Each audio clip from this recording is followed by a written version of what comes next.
Just it is live, or you can go back to the Google Meet.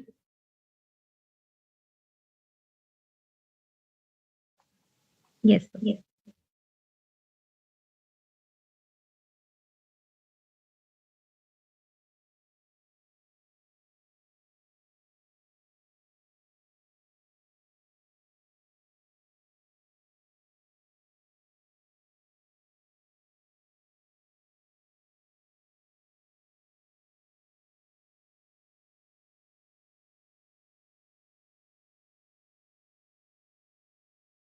Okay, so just now you can go back to the Google Meet and you can stop sharing the screen from the Okay, Google sir. Meet. Okay.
Hello everyone, am I audible?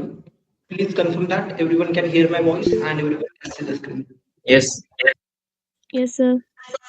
Okay. So Sai Pritham, as you were asking about like why shifted. So like basically our previous plan was Sunday to Sunday, but last time we shifted it to Monday. So we thought why not to shift it from Monday to Monday. Okay, so it will be more accessible for everyone. Okay. So we'll start the discussion. So basically in the session today, we are going to cover about methods in Indian archaeology or basically methodologies in Indian archaeology. So you people know that what's the title of our program. So the program title is about certification in on-field archaeology, and basically the program itself is designed for the beginners. Okay. So earlier you people have understood what is Indian archaeology or how Indian archaeology started or what are the sub branches under Indian archaeology. So these are the things you people have studied. So in this particular class, we will be discussing about how exactly you develop your methodological knowledge, because whenever you want to study the subject archaeology, so archaeology is not just about to go and to start digging the ground, but before start digging the ground, you people need to understand some things. Okay, so like what are the things you people need to understand? How archaeology exactly works, or what are the different components in archaeology. So you need to understand little bit about the legal procedure in archaeology. You people need to understand little bit about the pre-exploration or the piece or the pre-survey methods as well. You need to understand about like how do we find the new archaeological sites. Okay, you people also need to understand that how do we like prepare the reports or how do we prepare the proposals. Okay, because there are two types of the proposals. One is the internal one, another one is the external one, and these are very critical aspect to go. So that also I'll discuss with you. And more than that, you people need to understand that how an individual can develop his overall understanding about the field archaeology. Okay, so now firstly, whenever we are studying the subject of archaeology in India or in the Indian education system, so there are various approaches. Okay, so the first is the traditional approach. So what does it mean by the traditional approach?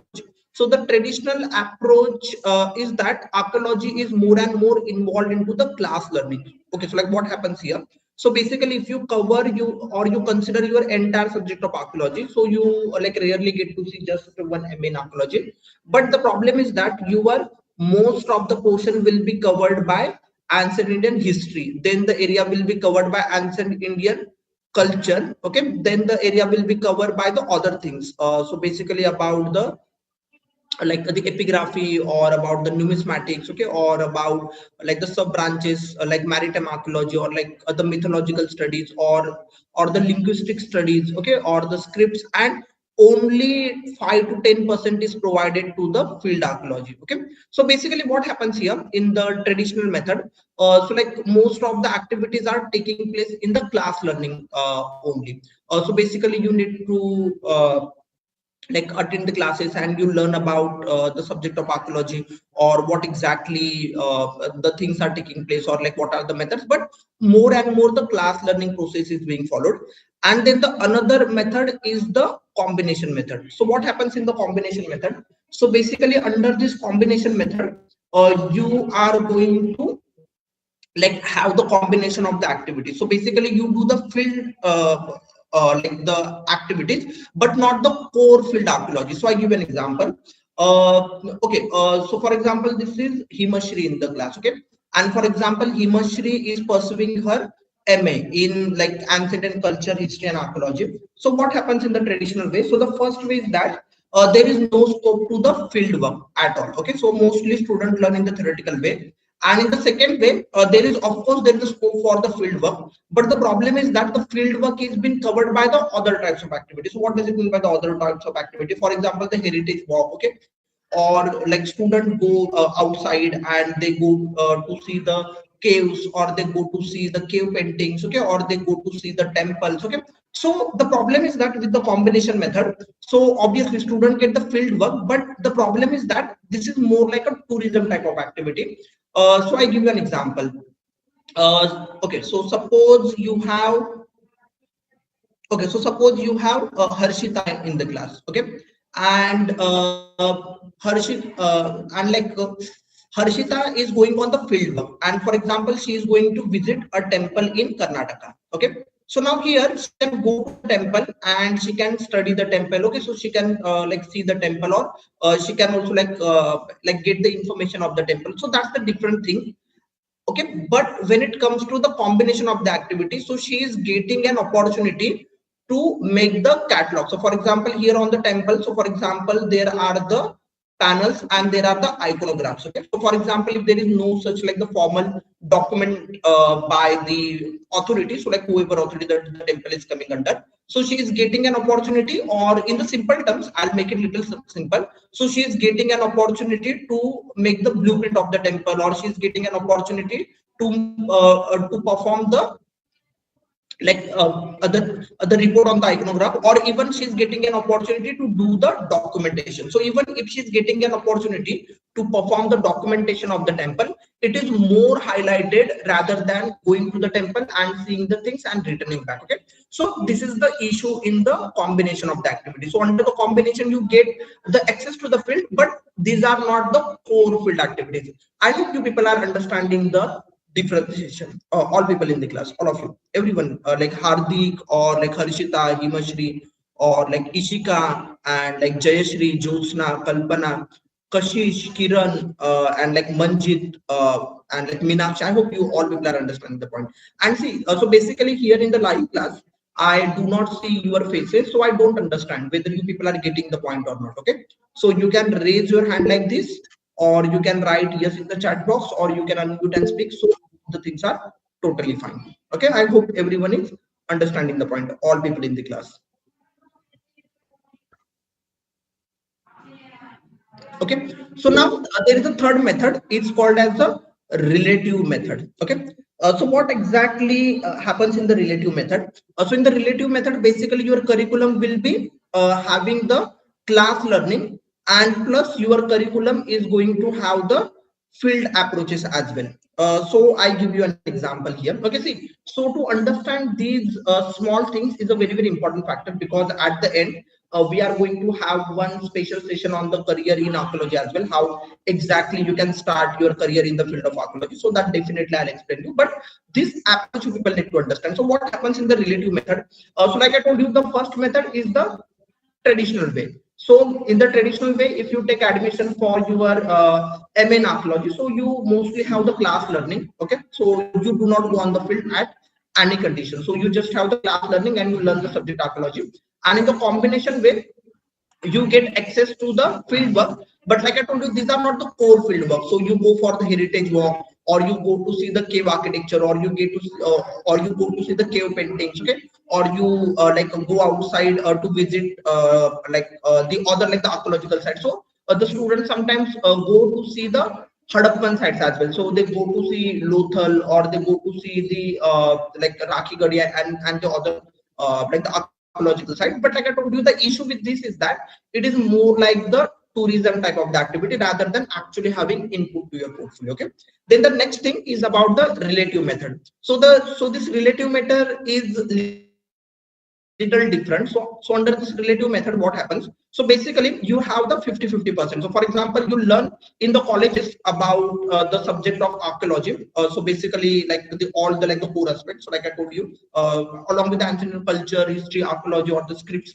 or the languages, or epigraphy, or the numismatics. So that you learn in your college, but plus you are getting an access to the field work as well. So for example, some colleges take the student for the archaeological excavations as well. Okay, some student take the student for the archaeological surveys as well. Okay, so now what's the issue in the relative method? So this relative method is obviously better than the combination of things, and better than the traditional method. But under this relative method, the problem is that students don't get the projects to lead. So I give you an example. So suppose this is Satya in the class. Okay, and for example, Satya is getting an opportunity for the archaeological excavation from the college. Okay, so now the problem with this third method is that, okay, so all the back end thing will be done by the professor. So for example, the professor will find the site, the professor will develop the site. Okay, and obviously the paperwork not the professor exactly does. So there is a college management, so they do that activity. So Satya go on the field, and Satya participate in the archaeological excavation on the ground. Okay, so now here he can become part of the archaeological excavation on the ground, and in the return he will be also getting the certification as well, that like he was a part of the archaeological excavation. But there is only one small problem in this relative approach. So the small problem is that there are two different things: is becoming the part of someone's project and leading your own archaeology project. So for example, if there are two students, okay, so I give you the best example to understand. So for example, there is Rehan in the class and there is Richa in the class. Okay, so for example, Rehan and Richa both are pursuing their MA in ancient and culture history and archaeology. So for example, this is Richa and this is Rehan. Okay, so now here Richa is getting an opportunity to become a part of the archaeological excavation. So, okay, so basically her college is conducting, and here in the second way. So suppose like Rehan is getting some like the sponsorship or some like the other scope here, and he is leading his own archaeological discoveries. Okay, so now both the students are going to attach the things to their academic CV. Okay, so now here, though like Richa is on the field, but she is becoming a part of someone's archaeological discovery, and here Rehan is leading his own archaeological discovery. So now if both the participants are going to apply for the fellowship, so for example they both are applying to abroad, so for example they are applying for the PhD fellowship there. Okay, so see, in India the things are totally different. So for example, we just have one like the NET examination. If you score the GRF, so you get that, but the formal way, so like throughout the world. So okay, so like you basically have to submit your portfolio, because your entire career in the field of archaeology, okay, so like no matter like whatever the subject you study, even if you are a history student, you are just like studying in the theoretical way. So more than that, what's your own contribution in the subject of history or in the subject of archaeology will be always considered, or even if they both are applying for the jobs. Okay, so Rehan is leading his own archaeological discovery. It is more valuable rather than becoming a part of someone's discovery. So that's the little issue in the relative approach, but this is obviously better than both the methods. Okay, so now there is this final method. So this is called as the field process. So like I told you, the student should start leading their own archaeological discoveries. Okay, so now here, even if like Rehan is going with the structural analysis, and here like Richa is becoming a part of like the 15 days of the excavation, but here Rehan's portfolio will be of higher value rather than Richa's, because like Rehan is going to make that audit, and even that audit report. So for example, the site is under the state archaeology department. So after that, the report is getting published to the like in the public domain, and getting submitted to the state archaeology department, and Rehan will be regarded here as a project head, and this will be of more value rather than these things. So these are the first approaches the student must have to understand whenever you want to start studying the subject of archaeology. I hope you people are understanding. So this is a little logical point, but I hope everyone is understanding clearly. All people, everyone, like Rajeshri or like Ravi, Rehan, Richa, or like another Richa, or like Rishna and like Satvika, Sai Priyatham, or like Satya, Shagun, or like Shweta, and like another Shweta, Sukhada, or like Sushma, or like Sushmita and Tamanna. I hope you all people are understanding the point, all of you clearly.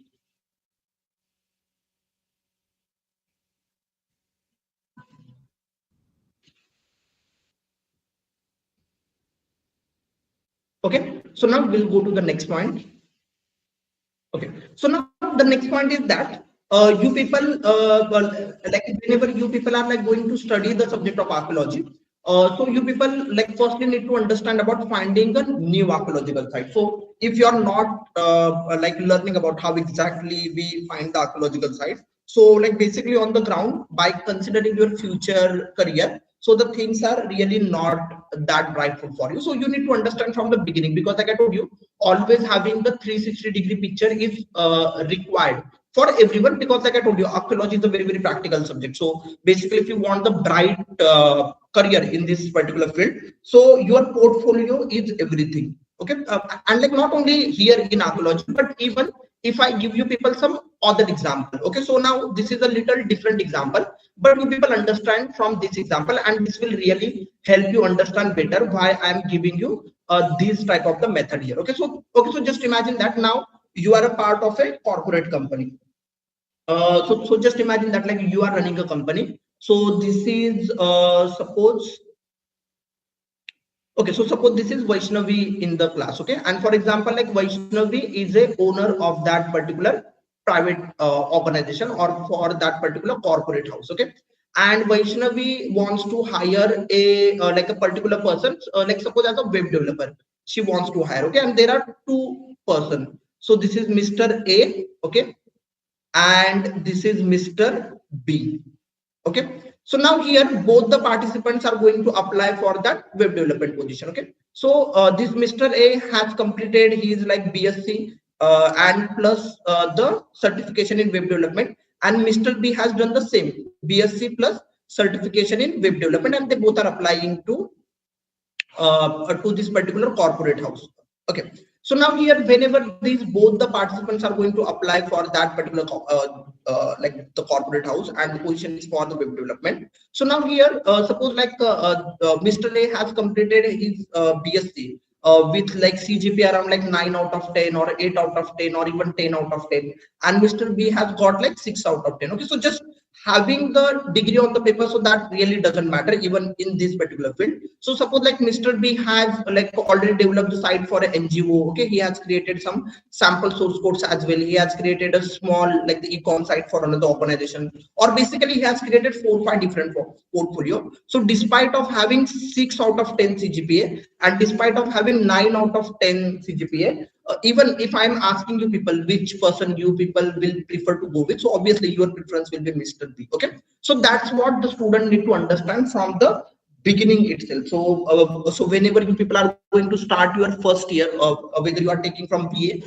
or whether you people are taking from your MA, so from the day one itself you people need to start building your portfolio, because portfolio is your everything. And for that reason I explained to people these methods you people need to understand, and from that particular way you should start developing your understanding. Okay, so now we'll come to the core topic, identifying the new archaeological site, how exactly we perform the activities or how exactly we find the new archaeological site. And indeed it's a very rigorous procedure to go with, and previously with our student even we have found the sites as well. But right now I will try to explain it as easy as possible because it's a little lengthy topic, but I will try to assimilate the topic within next few minutes. Okay, but before that I hope you all are understanding the discussion clearly. Everyone like Vaishnavi or like Yashi, Yogita, or like another Vaishnavi, or like Urvashi, Tamanna, or like Sushmita or Sushma. I hope you all are understanding clearly.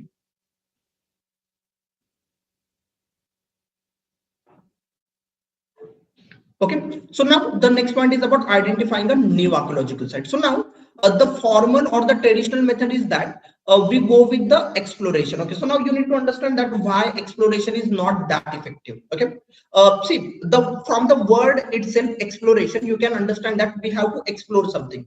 So I give you the best example. So suppose this is the area.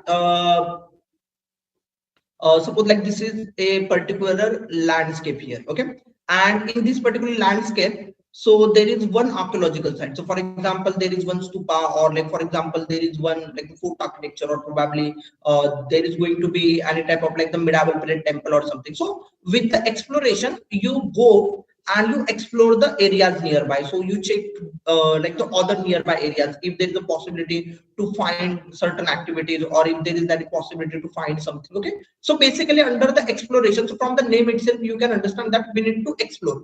So during the British time, or even like earlier period, or even today, so we can have the horseback, and you can explore the area nearby, or on foot you can explore the area nearby. So this is the different thing. But the problem with the exploration is that at all the time the explorations are not that effective, and the problem is that these explorations are not that effective. So now like how we exactly find the new archaeological sites in India. So basically we find those sites on the accidental method. Okay, so like all the sites, even if you discuss about the Harappan sites, or even if you discussed about like some of the like the other historical sites, so these are found by accident only. So if like some people are like conducting the activity, so by chance they are discovering the site. So this is the first approach people mostly go with, the accidental type of the approach. Okay, so by accident the sites have been found. Okay, then there is the next method is called as the intel collect method, or basically we make the planning. So there are, suppose like there are two participants, so there is participant A and participant B. So if the participant A is going with the formal or the traditional method of the exploration,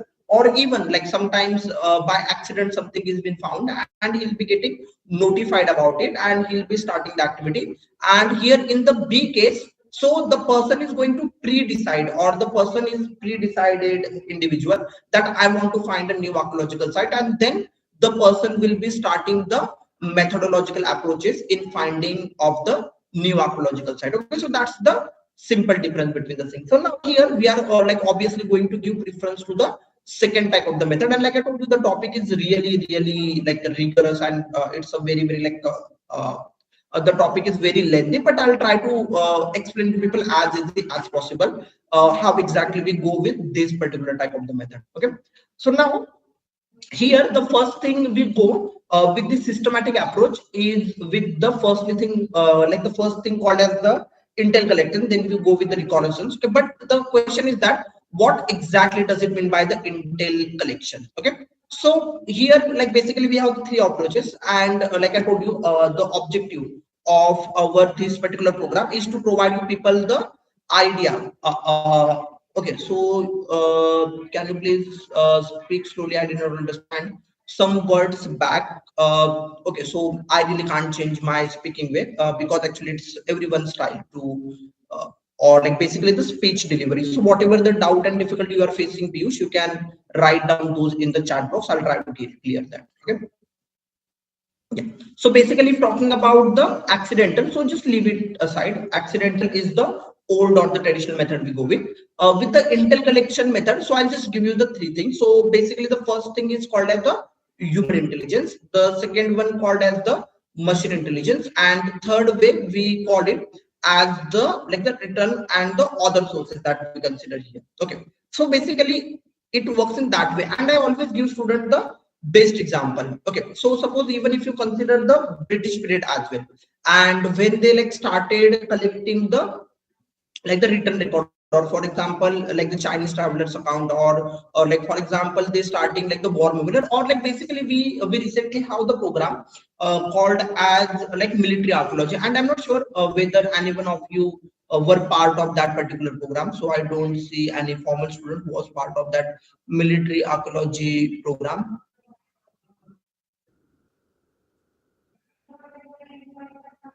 Okay, so I don't see anyone, but I'll give you the example like what we discussed there in that military archaeology program. So basically, while discussing about that military archaeology program, so we were discussing about how exactly we work on the military archaeological side. So what happens? Suppose there is going to be any like the war diary which has been provided.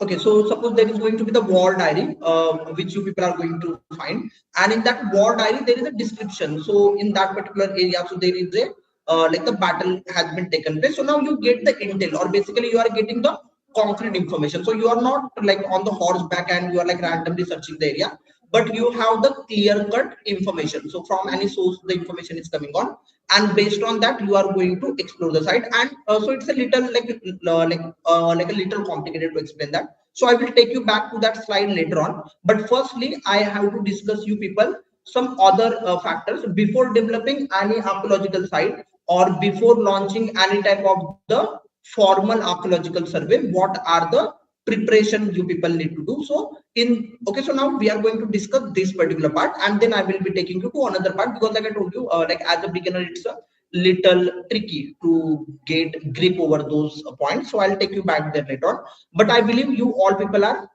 understanding the discussion. Everyone in the class, are you understanding the discussion clearly? Everyone, all of you? Okay, so we made the YouTube live as well. Let me check if students have joined to the YouTube live, and in case they are asking the questions there as well.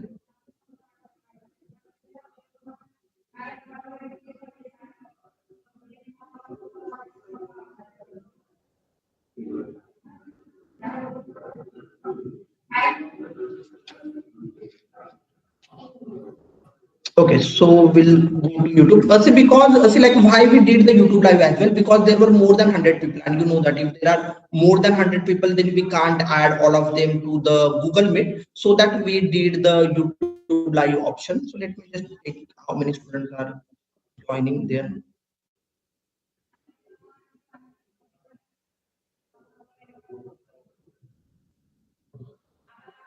Okay, so the live is going on, and I think like only 8 people are attending through the live. Okay, so like only 8 people are like attending through the live. See, the people those who are joining from the YouTube live, you people please get shifted to the Google Meet because today only 61 students have joined. So you can directly join here because if like not more people are there, then there is no need to unnecessarily make the two slides there. Okay, so other people please join here. Those who are joining through the YouTube live, you can get shifted here and we can have the discussion, because the problem is that with the YouTube live, you even can't ask the question. So you'll have to write in the chat box and I have to read in that YouTube chat box and give you the answers. So you can directly shift here, all people here. Okay, and Jyotsna, so who is helping us with the YouTube live? So Jyotsna, you can close the YouTube live as well. So please, those who are joining from the YouTube live, we have the numbers available here. You can